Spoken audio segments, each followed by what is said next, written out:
খিলঞ্জীয়া মানুহৰ অধিকাৰ সুৰক্ষিত হ'বই লাগিব।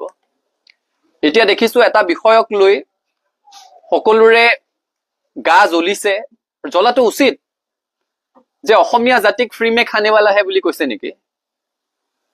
কাৰণ বিহাৰী সম্প্ৰদায়ৰ এগৰাকী ব্যক্তি, যাৰ বিহাৰত বংশোদ্ভৱ, যিখন বিহাৰ স্বাধীনতাৰ 8টা দশক প্ৰায় সম্পূৰ্ণ হোৱাৰ সময়তো দেশৰ আটাইতকৈ অৰ্থনৈতিকভাৱে পিছপৰা ৰাজ্য, যিখন বিহাৰৰ প্ৰথম আৰু প্ৰধান সমস্যাটোৱে হৈছে পলায়ন।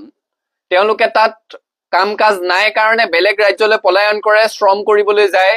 গতিকে তেনেকুৱা এখন ৰাজ্যৰ বংশোদ্ভৱ এগৰাকী ব্যক্তিয়ে অসমৰ মানুহে ফ্ৰী মে খানেৱালা হে বুলি কোৱা কথাটো কোনো কাৰণত গ্ৰহণযোগ্য নহয়। আৰু যদি জাতিটোৰ প্ৰতি তেনে বিৰূপ মন্তব্য কৰিছে, তেতিয়াহ'লে আৰক্ষীয়ে ব্যৱস্থা গ্ৰহণ কৰিব লাগে। আৰক্ষীয়ে তেওঁক সোধপোছ কৰিবলৈ লৈ গৈছিলে, আটক কৰিছিলে, এৰি দিছে এতিয়া। আৰক্ষীয়েও স্থিতি স্পষ্ট কৰা উচিত, আচলতে সেই যুৱতীগৰাকীয়ে কি ক'লে তাত। অসমীয়া জাতিক লৈ যদি এই অপমান কৰিছে, কোনো জাতীয় সংগঠনক লৈ যদি এই অপমান কৰিছে, তেতিয়াহ'লে তাৰ বিহিত ব্যৱস্থা গ্ৰহণ কৰিব লাগিব।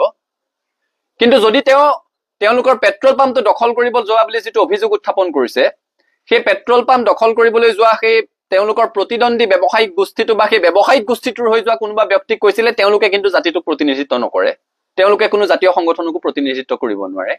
গতিকে কাৰ কথা কৈছে এইটো স্পষ্ট হ'ব লাগে। আৰু যদি জাতিটোক লৈ কৈছে কোনো কাৰণত গ্ৰহণযোগ্য নহয়, চৰকাৰে বিহিত ব্যৱস্থা গ্ৰহণ কৰিবৰ কাৰণে আমি দাবী জনাইছো।